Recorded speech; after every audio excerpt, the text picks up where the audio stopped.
Welcome. Please welcome to another episode of the Tools of the Trade podcast, your number one construction industry resource. Hear conversations with industry professionals to get the tools, stories, and advice that you need to set your career on fire. You are now streaming the Tools of the Trade podcast. This week's episode of the podcast is brought to you by Netsurance Canada.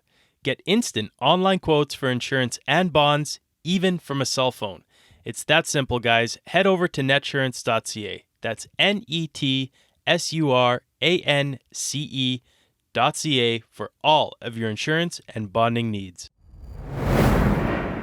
Hi, everyone. Thanks so much for tuning in. If this is your first time, thank you so much for listening. Don't forget to hit that subscribe button on your way out of here. My name is Colin, and I'm the host of Tools of the Trade. I'm super stoked to bring you this week's guest, who is none other than Jeff Kropman, the founder of KRO Performance Management. Jeff is a good friend of mine and an inspiring business coach. In this week's podcast, we get deep into what the entrepreneurial brain looks like and how to tame it. We also get into a pretty awesome conversation on how business teams and sports teams aren't so different after all. I know you'll enjoy it. Don't go anywhere. Let's get right into the episode. So for those of you that may not know him, his name is Jeff Kropman, and we're sitting right now in a boardroom for his family business that his brother is now running, but started with his father. And why don't you give us a little background on that and introduce yourself and kind of how your father's business started and how that segues into where you are today. Yeah, well, welcome, Colin. Welcome to Busgrow. Thanks for inviting me on your podcast. And my dad started. He emigrated from Holland to Canada in 1960. He worked for a number of companies along the way, and Cheshire was one of those, which did a lot of books and mailings and things of that nature. And from there, he went to Xerox. Again, it was direct mail that he was centered in on. And after that, he started working with a gentleman who was designing direct labeling equipment. And so that's how he started off as an entrepreneur, working with this gentleman. In 1976, they parted ways, and my dad inherited, Western Canada.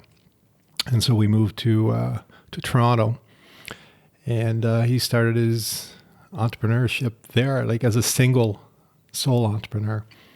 And then he was selling machinery that he was importing from the U.S., labeling equipment, and he would sell and service it. He hired a couple of people, and my younger brother, who was a machinist or going through the school system to become a machinist, started working with him. And then my older brother, who graduated from U of T with as a mechanical engineer, also started to work with him. This was back in the 80s, when in 82, when there was interest rates were like at 22% or some crazy thing, right? So it was really difficult to find jobs. So we all started to work there. And then in 85, I joined the family. And at that point, we were still selling direct mail equipment, importing and selling. And we slowly were developing some smaller machines. So my older brother would be designing, my younger brother would be manufacturing, and my dad and my younger brother would be troubleshooting and fixing up these things. And it was a lot of fun at that stage. And then around 1990s, we were designing our own equipment, and the market was changing. It went from a cut and paste label, so very mechanical driven, to a digital printing.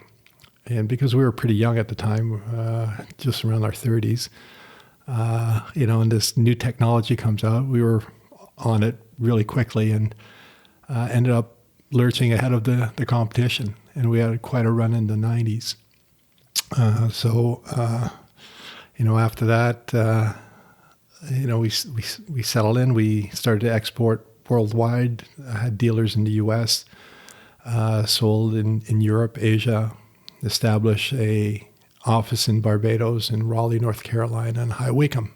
And we were on our way, so it was a lot of fun. The 90s were crazy. You're going through such rapid growth, and you're trying to hold on for dear life, and you're not exactly sure what you're doing, but you're doing it, and it's working. So it was a lot of fun. And thinking back to that time, so technology's changing. Your father inherited Western Canada. He's now got this mini empire that he started, and it's starting to really pick up. How was that for him? Did he talk about it? Was there a lot of struggle for him around then, or like what was that like? Well, I think there was tremendous struggle because he didn't really have any confidence. So, when you're growing when you have your own business, I think it's very difficult because who do you talk to? You can't really talk to your employees, about the struggles you're going, whether it's cash flow or like there's a CRA audit or there's something that's going to happen. Who do you talk to? And you can't really talk to your employees. Your spouse, it's a difficult conversation. You talk with your kids who are in the business just starting up. So I think it's a really lonely type of space for an entrepreneur. And that's an area I think that they could use an awful lot of help. Having a place where they can speak freely and safely and not be judged by it. You're talking entrepreneurs? Entrepreneurs, yeah. So as they start their business, there's a million questions. And if you don't have the answers, you're walking through this place that's a dark place, and you never know what's around the corner. Yeah. And making it safe for people to have that conversation so that they understand the path and where they are in that path and what to expect, some of the possibilities that might arise, I think is valuable. It'd be very helpful for them. Yeah, that's more or less the reason why I started this podcast, was because podcasts were a huge outlet for me.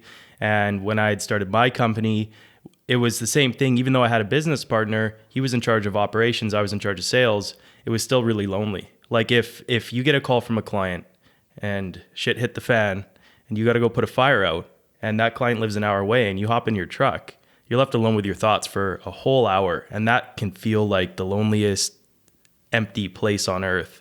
So that's why I have you here and why I am trying to grow this podcast to be an outlet, not for people to talk to, which is where you come into play as a performance coach and a business coach, but more or less where somebody can tune in and hear about the struggles that your father had or that somebody went through, or some tips that they can apply immediately that's going to help them feel like they're not as alone because they've got somebody else to talk to.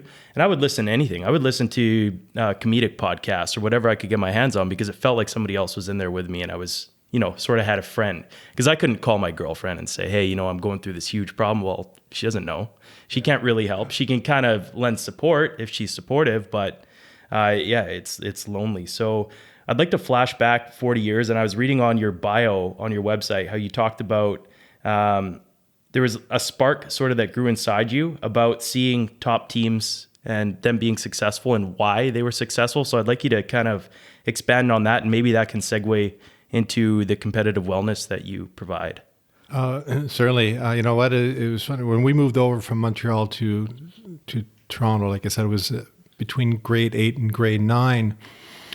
And, no friends, didn't know really anybody. And the bunch of guys that I grew up that were in my neighborhood, met them, and they were really great athletes. If you looked at them, they wouldn't look like athletes. I wouldn't consider them to be the prototypical athlete.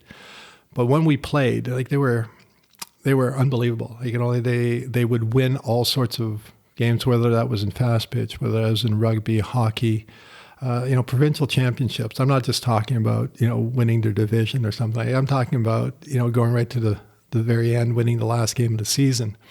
And I always wondered, why them? What makes them so great?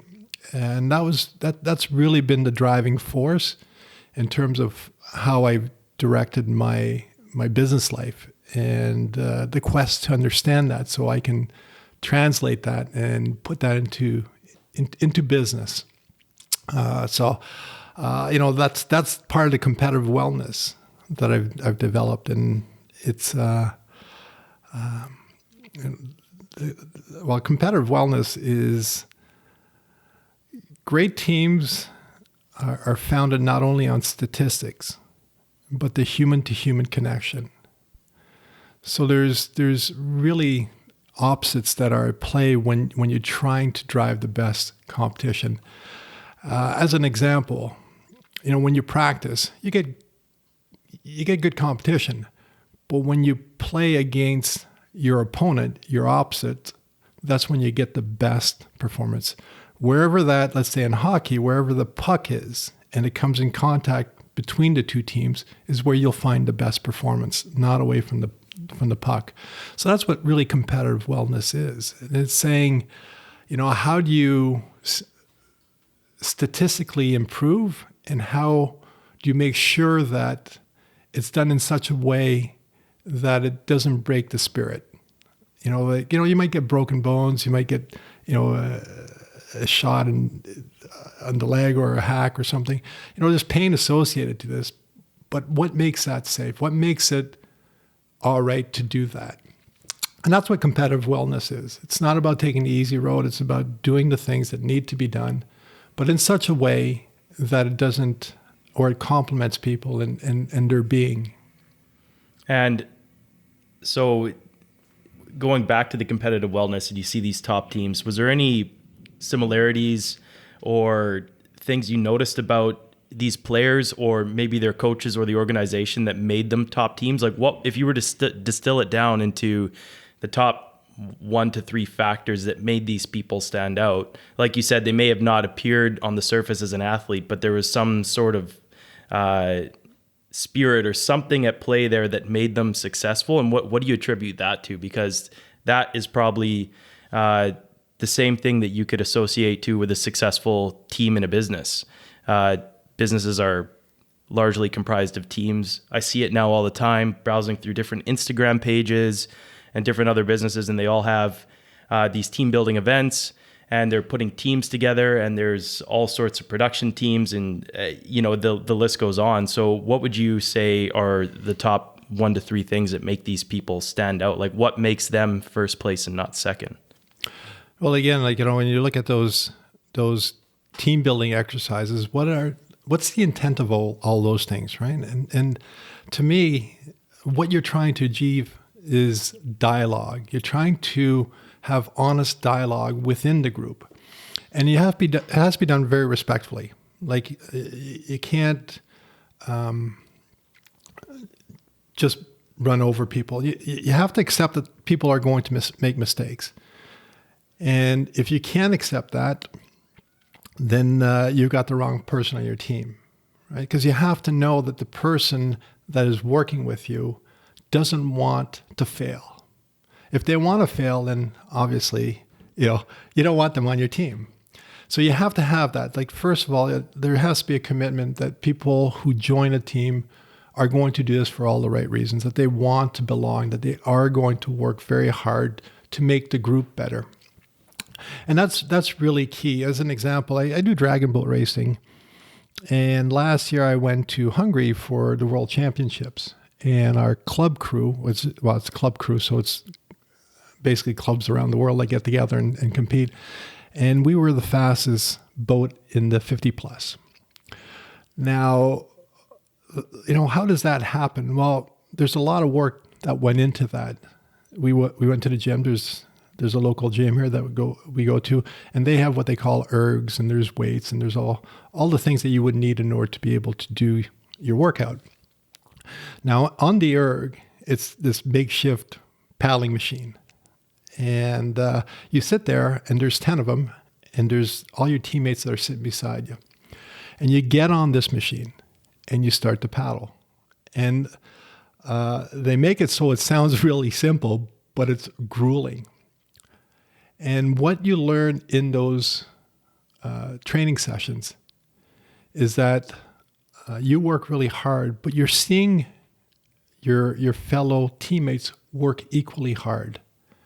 And you know that at a certain point, you kind of hit a wall. And you're going, man, I just want to give. Like, I just want to give. But you don't. And you don't give because the person beside you is not giving. And the person beside them is not giving. And you can see that everybody's going through the same struggle. So when you get into a boat and you're racing the 500 meters, Where you hit the boat is about 350 meters, 400 meters, let's say 100 meters to 150 meters out from the finish line. And your entire body is screaming at you, saying, stop, stop. But you don't. You could let up, you could do whatever you want because nobody's going to be focused in on you because there's 20 people in a boat. But you keep going because you know that the experience you've had in the gym, you know that the person beside you and behind you and in front of you aren't giving an inch. And you work hard. And you work hard. And it's in those final throws of competition, those final meters of the competition is where you become a world champion. And I trust my teammates emphatically. I know they're all in 100%. I never, ever doubt that. I think that that's what makes a really, really good team. You have to have that human-to-human connection, and you have to know that everybody in the boat is all focused on the same goal. And you know that there's going to be pain, right? Anything that's worth achieving, you know that that's part of the gig. So in a business and in a sports team, I think about this back in high school when I was in tryouts for a team.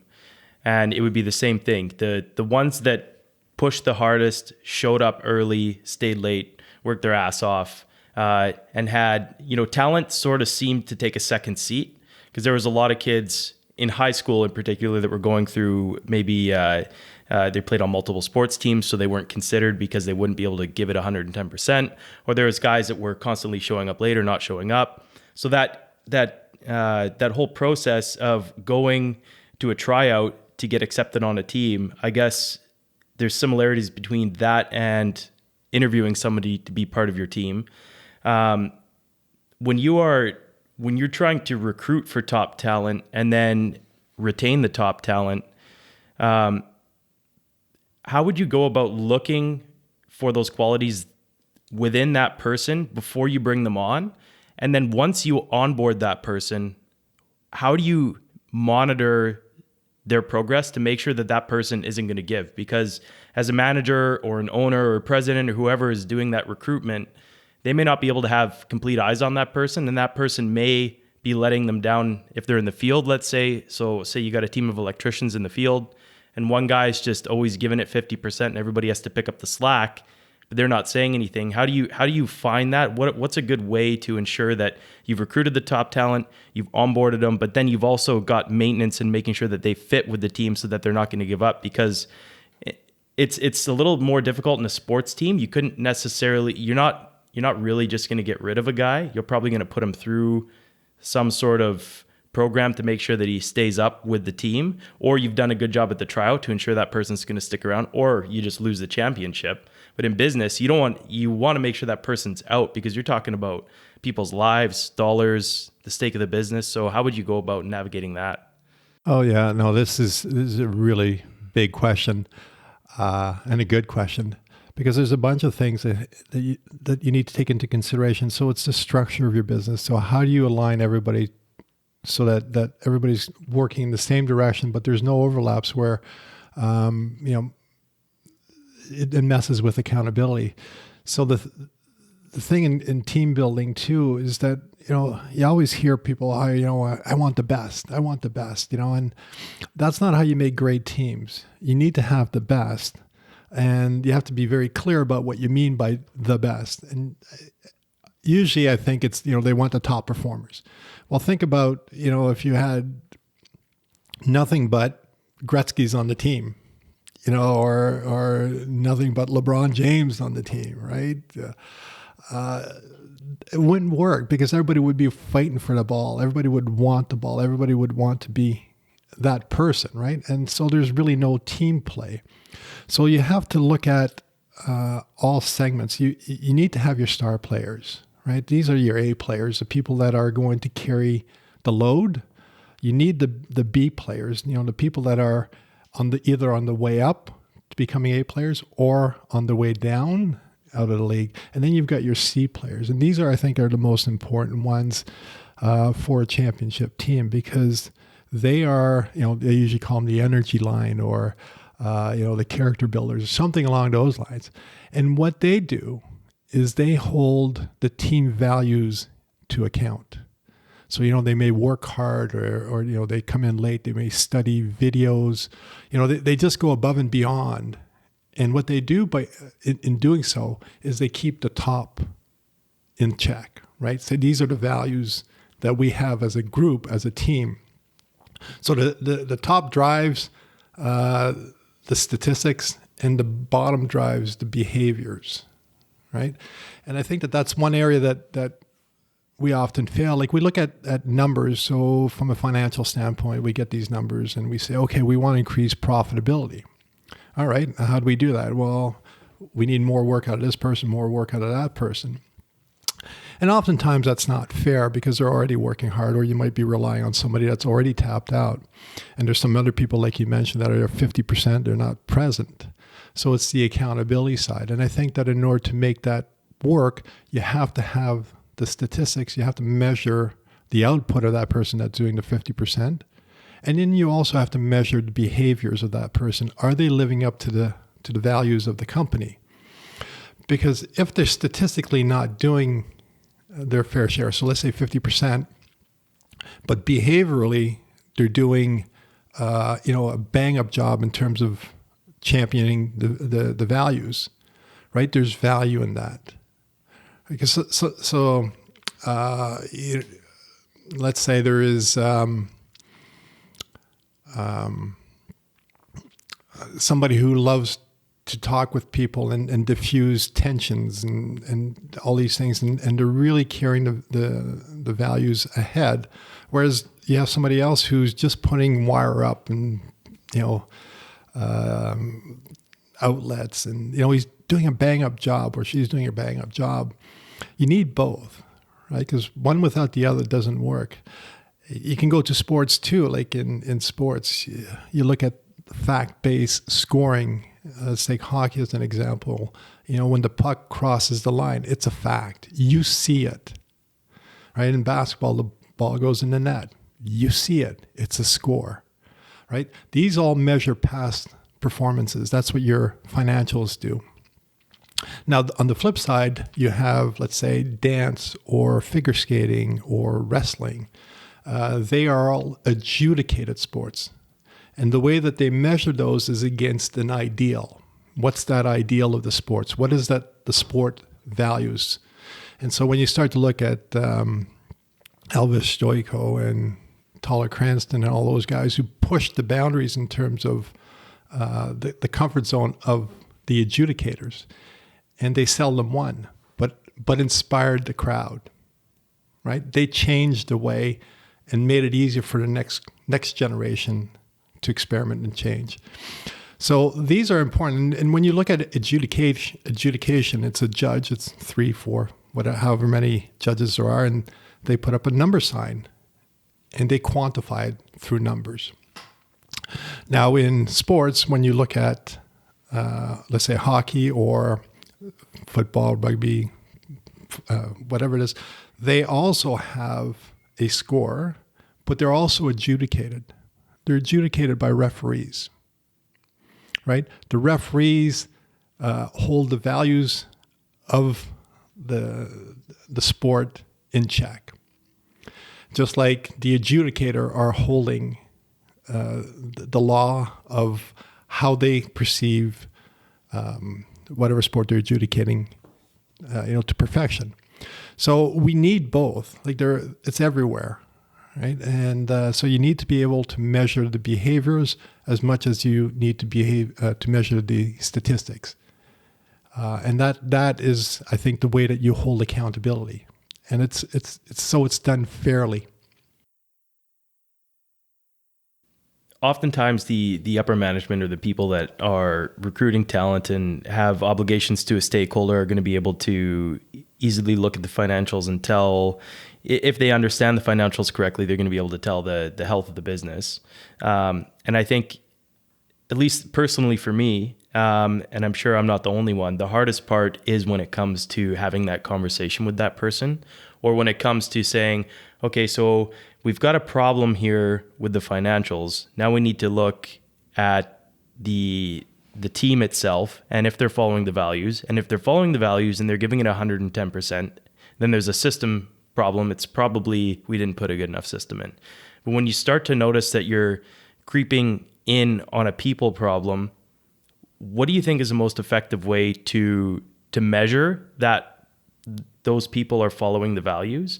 And then if they start to steer off course, how do you bridge the gap to come up with a plan to steer them back on course? Like maybe in their heart, they have the fit, they have the skill, but there's a few areas they're lacking in. How do you make up that difference? So, if you were to score it and they have a lower score out of 10, say it's a 6, and you've got a gap there, and that gap tells you that something needs to be put in place or a conversation needs to be had. How do you go about monitoring or measuring that, finding the gap, and then having the conversation and putting forth a plan to close the gap to get that person back on track? I think this starts with an awareness. So as you start to go, people may be doing things that they believe are absolutely right for the team, but it may not be fitting right in the team. So how do you have those conversations? Because how do you say to somebody, you know what, you're doing it incorrectly? And all you're going to do is you're going to create conflict. So the best way to do it is to establish, the behaviors that you want within a team. And what you do is you have the team measure that individual against the team values. And then you look at the variances, the deltas, right? And that delta now becomes easier to discuss. You talk about the things that they scored themselves low on, but the team scored them higher on. You can ask why, right? Why do you think that you're this low versus this high? And they'll tell you, and you let them speak. And out of that comes options, right? It comes ways to change their perception, build their confidence. Likewise, if it's where they've overvalued and the team's undervalued, it gets down to, okay, well, why, right? And you're not the person that's bringing to the table, it's the team. It's still an uncomfortable discussion that you're having, but it's a discussion that you can have because it's now on behalf of the team. It gives you more confidence to deal and tackle these type of issues. And it's like I said, it's not singular. So by doing that, you now can engage somebody in dialogue. Once you get over the initial shock where the person is, they get upset, you get into the troubleshooting. You say, you know what? Why? Why do you think your teammates ranked you like they did? And it's up to them to come up with a solution. Right? Because if you just tell them, hey, you know what, you need to work on your collaboration or your teamwork, or they're going to try that for a day and then come back to you and say, well, I did what you told me to do and it didn't work. Right? It's on you. Tell me next. Tell me next. Whereas if you have the person explain what they're going to do, and then you document that, and then you hold them to account for what they say they're going to do. So, initially maybe on a weekly basis, and then be monthly or maybe an annual eventually. But you hold them to account. And if they know that you're going to ask them the question, and if they're going to be monitored on this, they don't want to look bad. One of the biggest things is that people want to belong to a group, right? They want to belong. And they'll do whatever they need to do in order to belong. So I think these are really important ways to, you basically want to put the elephant on the table and have a discussion and not be fearful of it. Because I'll tell you one thing, if you don't put the elephant on the table, guess what your competitors are doing? They see the dysfunction, they know the dysfunction, and they're going to target it. So you might as well be proactive and deal with it and rectify the issue so that you're stronger, more powerful, quicker, and that there's no cracks in your foundation. So once you have the team together, and that can take a while to build, and you go through assessments and you put these processes in place where there's extreme accountability, a huge amount of trust, and then you have to look at yourself in the mirror as a leader and say if you're an entrepreneur like your father where you were doing it alone, what would be some tactics that you would deploy to either gather upwards feedback about yourself as a leader, or ways where you can sort of look in the mirror and ask yourself, okay, well, I've got the team here now. Am I doing the most effective job coaching them? Or am I still running in there because I was scared because of the way that it used to be, where I used to have to go and run around with a fire hose and put fires out all day? Now I've trained the team. We have the team's performing, but I still can't take my hand off of the team. I still have to be involved. So do you have any tips for looking at yourself in the mirror or gathering feedback upwards from your team about yourself as a leader? And then what would be some options for course correcting yourself? Because at the end of the day, you probably have to hold yourself accountable. And then, just walk me through that process as a leader. What I look at, there are three things that I look at. There's communication, there's systems, which I call system, which is procedures and policies, and then there's competencies. It's the caliber of your talent. So look at it, if you've got great talent and your system is flawed, right? Is the business going to produce? The answer is no. If you've got great talent, great system, but you're communicating poorly, are you still going to get the results that you want? So the thing here is that competency is about talent.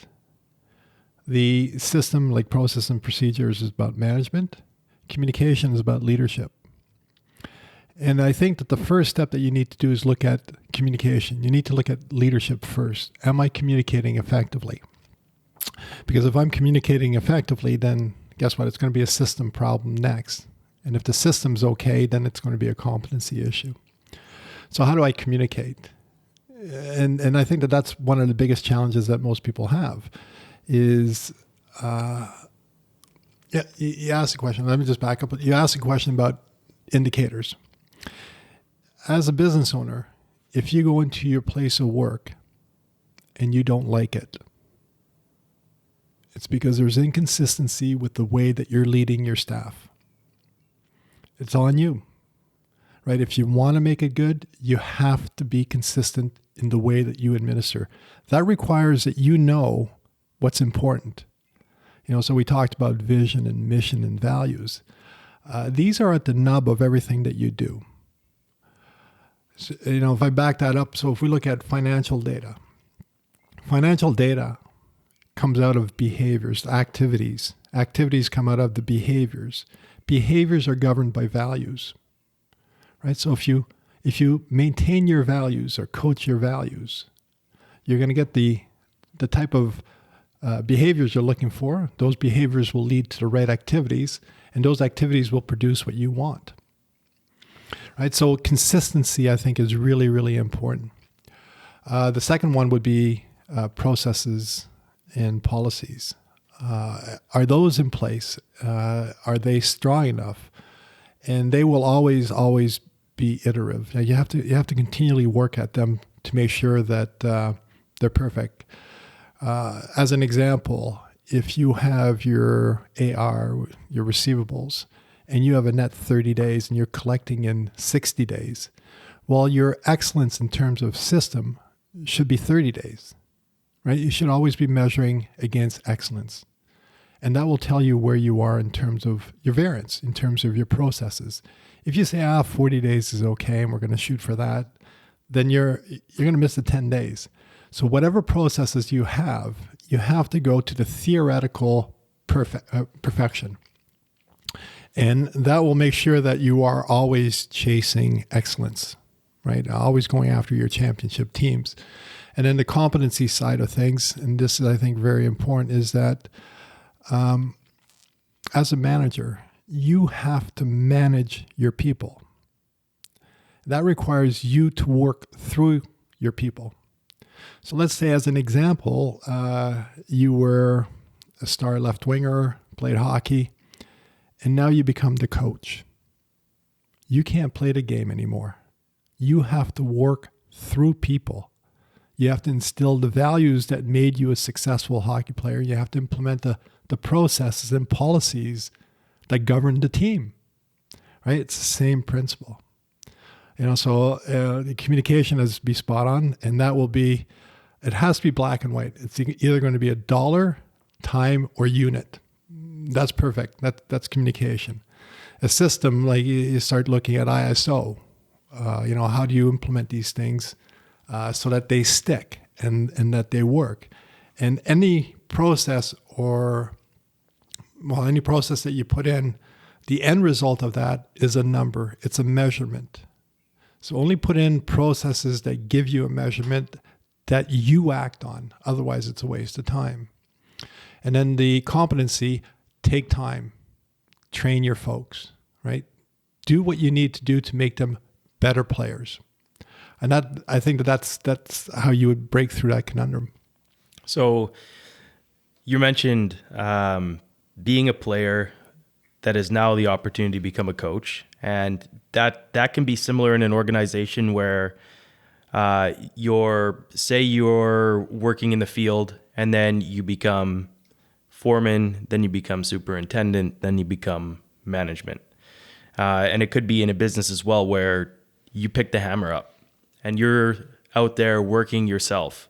And then you get one guy beside you and then maybe two guys, and that allows you to remove one hat. And then you add one more person and you continue to remove these hats from yourself. But I find the biggest problem for a lot of business owners, I'd say 80% plus, is letting go. And you mentioned building a business by working through people that are helping you build it. So how can you establish, or how do you think about getting yourself, quote unquote, off the tools and into the office, into a space where you can effectively work through people? Because I find that's very hard for people to let go. They can't delegate, or if they delegate, they're micromanaging because it's easier for them to run around and do it themselves rather than see somebody work through a process and fail at it. So how can you shift that mindset, or how have you seen it done in the past?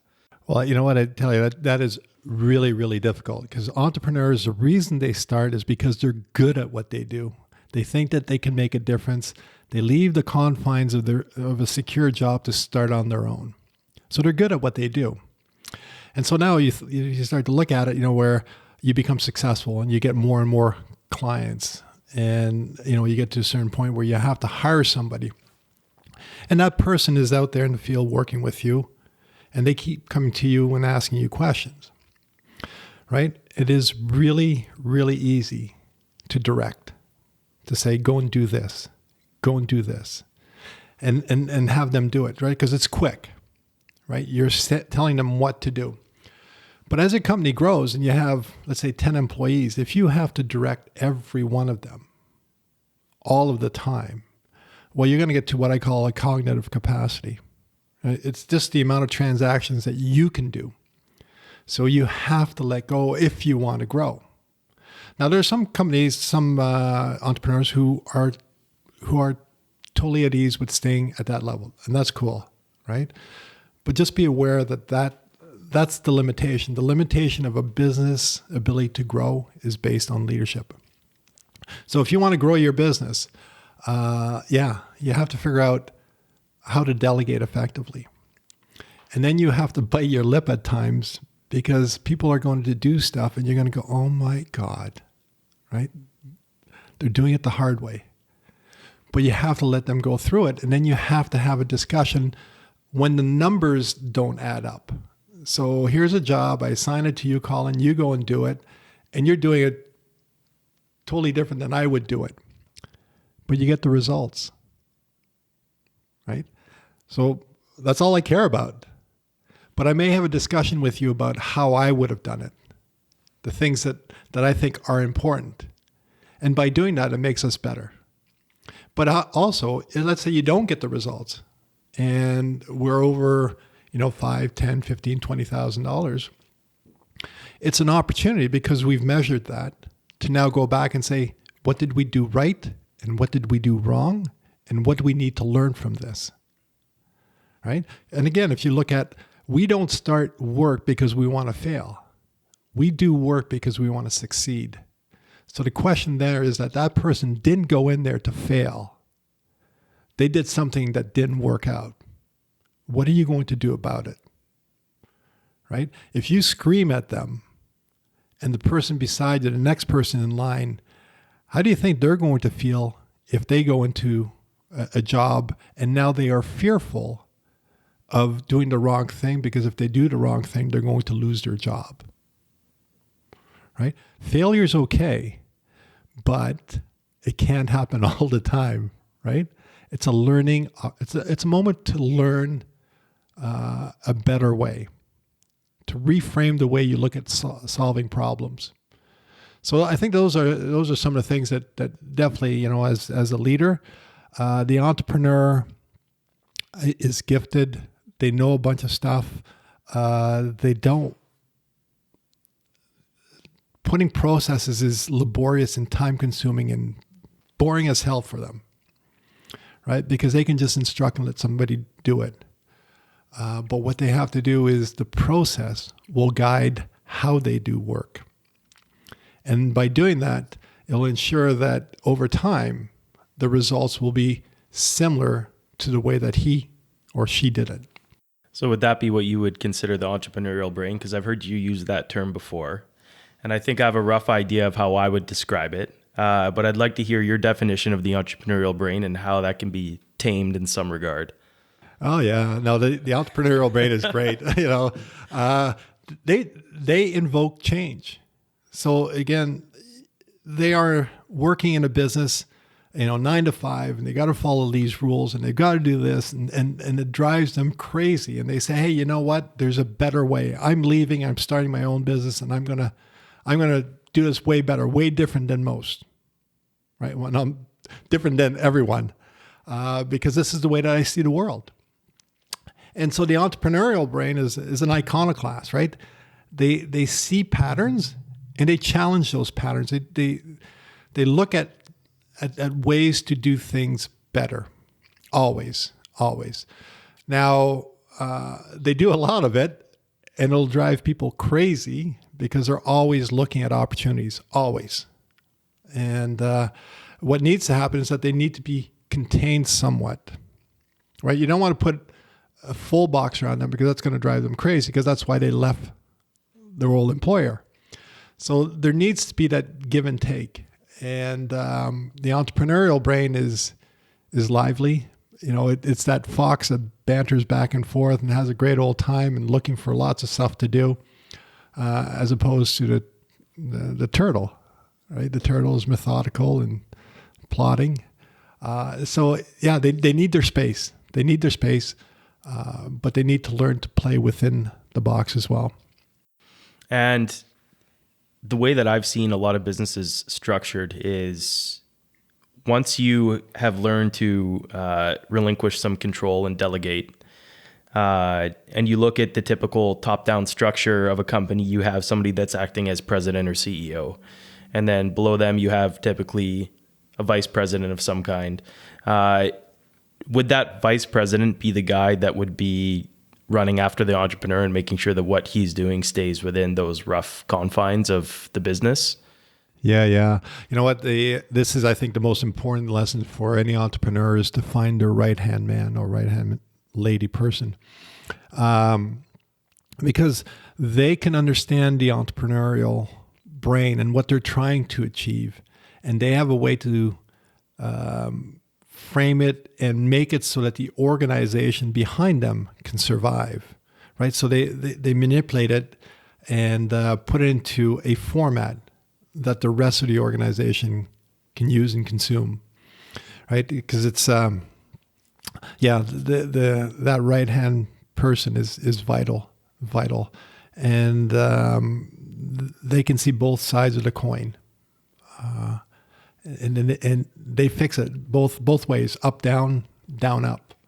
Right? They have to have an ability to speak with the entrepreneur and listen to the entrepreneur and talk to the organization. Right. And how soon do you recommend somebody find that right-hand person? Because when you're starting a company, there's probably not enough cash to afford somebody that's going to A, take the risk on a new business, and B, run around and chase the person that's starting fresh, ground zero. they have 1,000 ideas, and there's going to be a ton of failure before they start failing less and succeeding more. So is there any point in a business where you recommend somebody starts to look for that person? Because I feel as though, especially in construction, it's really easy for somebody to wear a lot of hats and still employ a lot of field staff, but they're missing that key manager or that key right-hand person. So is there any specific juncture that you could see somebody starting to think about putting that person in place? Is there a defining moment that you see most often? You know what? That's a really good question, because when do you find them? Because they have a very unique skill insofar as in large organization where it's top down and it's mature, they may not fit, but in a small or mid-sized entrepreneurial organization, they do thrive. And one of the things that I would say is what you're looking for is the opposite of you. So as an entrepreneur, if you're all over the place and you're trying to put you whack the mold type of thing, and you have a best friend who organizes everything beside you, right? And contextualizes everything and makes it so that it really works well, but you're opposites, right? That's the type of person that you should be looking for. So somebody who works really well with you, who makes you look good, and you in part make them look good, and they don't need the limelight. They're okay with being your right-hand man or person. Yeah, that's fantastic. So just jumping over kind of all over the place a little bit here. We've mentioned quite a few of the hurdles to growth within a business, but what would you say are the top hurdles that you see entrepreneurs go through? I mean, we're talking delegation is one big thing, relinquishing control, putting a right-hand man in place, building a team. But what else have you seen as a big obstacle that a business or businesses need to get through in order to break the mold? And I know typically the first hurdle that people have to surpass is the $1 million hurdle. That's a big hurdle that a lot of people seem to not be able to get past for various reasons. So maybe you could speak to any hurdles that you've seen, and also that $1 million hurdle and how people can work through getting over that one. Well, let me start with the $1 million hurdle, because that's typically, if you start to look at revenue, like sales revenue per employee, let's say it's $150,000. When you get to about 10 employees, that's where there's funny things that start to happen within organizations. Put it this way: if you're sitting at a dining room table and you have 10 people, 10 guests, and you're sitting there, you're eating, typically what will happen at that dinner table is it will split in half. Half the table will be talking about one thing, and then the other half will be talking about another thing. And that's the challenge, is that once you get to the $1 million, you're roughly around 10 employees. And when that happens, the dialogue starts to deviate. And before you know it, you might have, often called silo building, people are battling with one another. And again, it's not that they want to do that. It's just that that's a natural progression, a natural evolution. It's just the way that we work. So you have to contain that. And that starts with your values. So the owner, the person who's running the show, needs to be clear about the acceptable behaviors. And this is really key for defining those at that junction, because once you're too removed from the leader, it's not direct anymore. You cannot see it, or the person that's removed from it cannot see it, cannot feel it, and it's being interpreted through another person. So this is like that telephone exercise that we all went through, where you're the broken telephone. Yeah. So that's what happens. So the values get diluted and everything starts to go sideways. So once you have the behaviors all on the same line, what'll happen after that is process. And this is painful. So now the organization is about 10 employees. It's moving away from the entrepreneurial side because it now has to put processes in place. Processes is exactly what the entrepreneur was fighting against. but they have to put processes in place in order to manage, the next leg of the journey. So that will be, upwards of about $5 million, where you have to put all these processes in place. And then you start to look at employees. The next stage is, how do you compensate? How do you make it so that people are motivated and engaged? Because in smaller organizations, you're fighting Goliath. It's thrilling, it's exhilarating because you're chasing the big guy. But once you get there, what do you do next? Because then it becomes really, really impersonal. So you have to have some form of compensation, formal compensation that motivates the right behaviors. And then after that, you start to, as you grow, 10, 15, business planning takes a really big step. That's a huge step that you need to take there, because it's communication, it's aligning everything. And it's not to say that you shouldn't be doing business planning when you're like the 1 million or 5 million, but that's where it becomes really fundamental, right? And all the things that you've learned along the way should lead to a great business plan. So those are the steps. So you first have got to get through the $1 million, which is aligning behaviors. The second one will be processes. Make sure that the processes are in place for people to succeed. The next one is compensation. Making sure that your people are happy and that that they're ready to chase things for you. And then the final one is really get into your business planning. Get that under wraps, and then manage everything. Look after everything. When it comes to business planning, that word gets thrown around a lot. Oh, make sure before you start your business, you have a plan. I want to see a business plan. Or you go to a stakeholder, somebody that you're looking for investment or capital of some kind. They need a business plan. Or maybe you're trying to get a loan. Maybe they want to see a business plan. And I think that word is a little convoluted. Some people think that it's just, I'm going to do X amount of revenue in 6 months by doing X, Y, and Z projects and chasing X, Y, and Z people around. What other things besides the revenue and the financials of a company need to be put into a business plan, in your opinion? That can be, because a business plan is typically, it's a 1-year plan that's done the year prior to make sure that you're aligned for the next year to grow. So what would you recommend goes into a business plan other than the financials of the company? Because I feel a lot of people, they get laser focused on just the financial aspect, and they don't spend enough time on the other parts of the company that should probably go into the business plan as well to make sure it's successful. Yeah. In a business plan, again, we talked about, at 10, 15 and up to get those things done.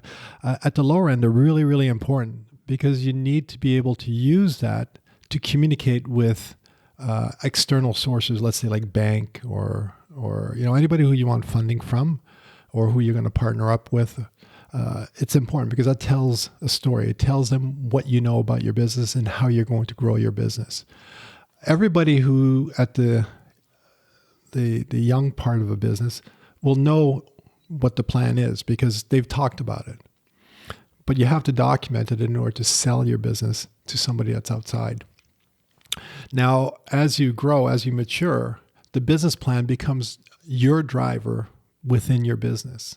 It tells everyone within the organization what you're going to do in order to be successful in 2019, right? So they're really, really important, and it aligns everybody behind the goals, what they're accountable for, how they're going to deliver it. And then it's all about capturing, your successes and your challenges as well. Like you want to put that all into one pot to continue the good times rolling, right? You want to make sure that the golden goose keeps producing. And you just mentioned something key there, and I've heard you bring this up. You haven't brought this specific part up to me personally, but in terms of accountabilities, you have your annual accountabilities that go into the business plan, maybe per division or per division leader. When it comes to job agreements, how often does a job agreement need to be refreshed? Does it need to be refreshed as often as a business plan does? Or is it something where if you are putting somebody into maybe a new role within an existing organization, or you're hiring for an existing role that somebody's already been occupying that's maybe gone, or you're just trying to fill a new role, and you're creating an employee agreement or a job agreement for that person, does that get refreshed annually with the business plan, or does it kind of stay as a placeholder for a while until their job description changes? And having gone through the HR side, I really struggled with this. So this is a good question as well, because initially when I started writing job descriptions, I wrote them to process. So these are all the things that I want, step 1, step 2, step 3, and they became, 5-6 page documents. And at one point I had to constantly rewrite these because the process always evolves every year, every moment, every day, right? It evolves. So I was changing these job descriptions. It was driving me crazy. So what I did was I started to write job descriptions to outcome. So I attached the outcome to financials, right? So that those never change. So as an example, the operations manager, they're responsible for cost of sales. And so I just write a job description that supports that. Write the outcome, stick to the margins that we want, right? Make sure that you don't contradict any of our values, my one pagers now tell the story, and I can hold anyone to account on those because I've got the financials, which speak to process, right? And I've got communication, which is the business plan, which speaks to, how we communicate, how effective we are. And then there's a competency side, which is your annual review that you do with your employees. So you have all of those 3 components in place. If you do those and you're religious with them, you'll get the organization you want. But you have to start with it, right? And that's the challenge. Yeah, and I think that's a good point, making it as almost a blanket statement with an outcome rather than a full list of processes. And one of the things I've noticed when that happens too is when you tell somebody the process that you want them to follow to generate, say, X amount of gross profit, they may have a different idea of how they want to generate it, but they feel that now they're being guided down a path that maybe they don't agree with wholeheartedly. So it becomes your plan and they have to walk your path rather than they came up with the plan to get there, which may even be better than the plan that you had set out for them. So if you were to put a process in place, and I've seen this happen before where people say, well, you told me that if I follow these steps, I'm going to get to whatever it is, 40% gross profit, and I didn't hit it. So, where's the disconnect? So I think that's a great way to do it is this is what we expect of you.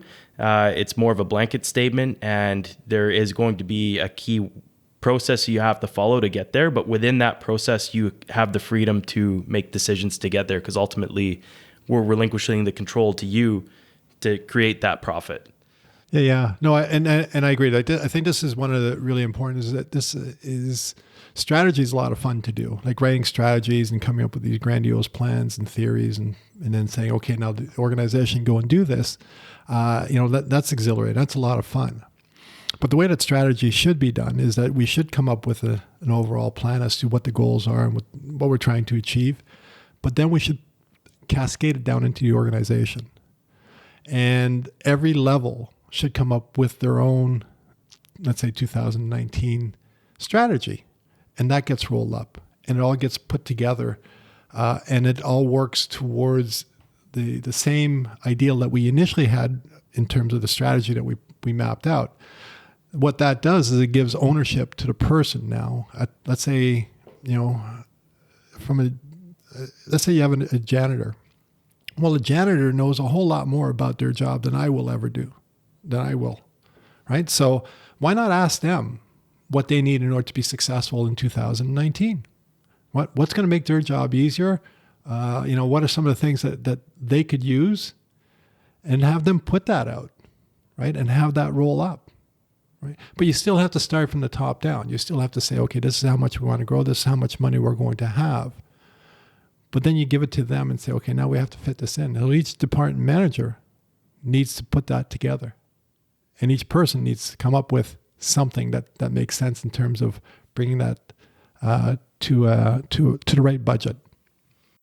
One of the last questions before we start to do some wrap up here that I have for you was when you're looking at an org chart in a company, And let's take a division, for example, where you've got a division manager, you've got a coordinator, you've got maybe somebody that's involved in sales, and then you've got the field staff. Let's talk construction here. Those field staff are completing the work. Overall, your division is required to hit a certain target in revenue, let's say, and there's a certain amount of things they need to get done. How transparent are you with that financial information on an annual, a quarter, and a monthly basis with the people at the bottom of the org chart? And how transparent would you get with the numbers with those people? And does that factor into their production and accountabilities on the year? Or, because I know there's two schools of thought in this, and there's conflicting ideas on both sides, where some people say you got to keep the numbers close to your chest. You don't want too many people knowing what's going on the top end.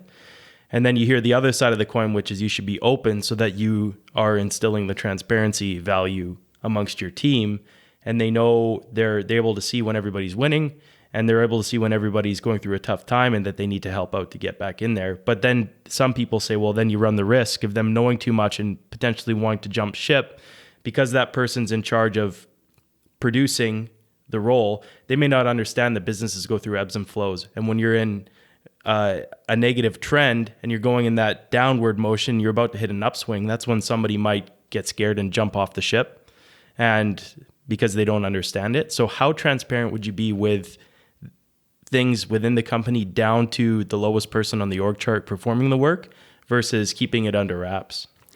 Well, first thing that I would say is just that if you have fear of people jumping ship, you have to look at your compensation model, right?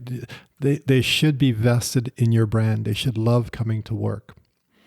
The transparent. I just think that it's the language that you use that needs to be appropriate. So, as an owner, I want to see financial statements. That's what drives me. I want to know what the revenue is, what my cost of sales, what my expenses, profit, all of those things, what my retained earnings are. Those are really critical for me. Are they critical for somebody who's installing outlets? No. Right? So what makes sense for the person at the lower end? Well, it's units, right? How many units do you need to install? How many widgets do you need to produce? Right? That gives them the correlation, right? So what you're trying to do is create tension in the numbers. So you said you were going to put in 100 receptacles, you only did 90. Why? Or, you put in 120 and we asked you for 100. Why? Right? You want to explore those. You want to find out what's driving them, what's motivating them. And that's just an indication of them being in the game. Right? In the middle management, you're looking at key performance indicators, right? So if you look at the financials at the top and you go to key performance indicators, they get a little bit more fuzzy, and then you get to units, right? That's what each level needs. They don't need to see all the numbers, but they need that transparency to make an association to what's good, what's great, and what's not so good. If they don't have that, it's like playing a game without keeping score, right? It's not very motivational. So if you start to think of it in that context, if you go and watch a game and you don't keep score, as a spectator, how thrilled are you? If you take their jerseys off, you take all of the branding off, so you don't know what team they're playing on, right? How much fun is that? And then they play a game of shinny where there's no teamwork or nothing, right? So you have to have teamwork, you have to have your brand, and you have to keep score. Everybody on the team needs to know how they fit in. They need to have their identity invested in that. And that is really, so from a numbers, you need to see the score. You absolutely need to see the score. You need to be transparent, good or bad, right? But it's the language that you use. Language. Right. Well, I think this is a great place to start to wrap up. I've learned a ton, as I always do, from you, and I value our friendship so much that we've built here, and you've provided me with so many tools for myself to help me grow, and I just want to thank you for that. Is there anything that you feel that we've left off the table, any quick bites or notes that you'd like to leave anybody that may be out there that's somehow found this podcast, they've tuned in, and they're feeling alone and they may be struggling, is there any parting thoughts you'd like to leave with those people? Yeah, it's finding somebody. Like there's mentors. If you are starting a business too, like depending on the size of it, putting an advisory team together. A lot of people who are in middle management who are looking to make a jump up will give you your free time, right? To bring them in and have a discussion. I know that when we were going through some changes, succession planning here, my dad was struggling, and he put an advisory team together, and they would meet quarterly. He would supply lunch, and they would provide him with knowledge. So finding people in the community that you trust and you rely on the information that they produce, those are the people that you want to develop relationships with. You don't need to be with them all the time, and it doesn't need to cost you any money, because they'll be willing or they would be grateful for you asking them to help them. So similar to building a board of directors. Exactly. But an advisory is non-binding. So they'll tell you all sorts of stuff. It's still up to you to make that decision. Right. And throughout the many years that you've been in business with your father, witnessing entrepreneurs, building KRO Performance Management, are there any key resources or books that you have felt were the ones that everybody should pick up and either listen to, read, check out? Is there any resources that you think are must reads for people or must listens or anything like that? Well, there's a lot of business books that I like Good to Great, I think was a good one. I slant towards self-governance, so values driven. I'm not sure that everybody would. One course that was spot on for me in terms of managing people, I was going through Durham College for adult learning, and the first course that I had to take was an intro, and it all had to do with psychology. And you know what? At the end of it, which was just a semester, 4 hours per week for 10 weeks or whatever it was, 12 weeks, I came out of that going, man, oh man, why don't they use this in school? Because this was really, really powerful stuff for managing people and training people and educating them. So that would be one area. If anybody wants to go into management, adult learning 101 intro course, that was really profound for me. I still use all of that stuff. Wow, that's great. So if anybody's looking to get in touch with you, you obviously do have a business of your own. It's called KRO Performance Management. So what would the best place for people to find you be and reach out to you if they had any questions or wanted to chat further? Where could they find you? Oh yeah, there's a big spot for entrepreneurs and helping entrepreneurs. Single man ops, women ops. I help them, as well as people that have over 100 employees. I'm willing to help the small guys, girls get off and start their business. But my wheelhouse is really in about 10 employees. And the best place to really get me or get in touch with me is on my website, through my website. And what's your website? It's KROPerformancemanagement.com. And how do you spell KRO? KRO. KRO Performancemanagement.com. And thank you so much for being here. It was awesome for inviting me out, getting to see the family business, and I appreciate everything that you left here for us. So thank you. Well, thank you very much for inviting me. I think that this podcast and the intent of what you're trying to achieve is really, really remarkable. That's a wrap. That's a wrap, everybody. Thank you for tuning into this episode of the Tools of the Trade podcast. Don't forget to hit that subscribe button and leave us a 5-star review. For show notes, blog posts, resources, and access to our newsletter, check out toolspodcast.com.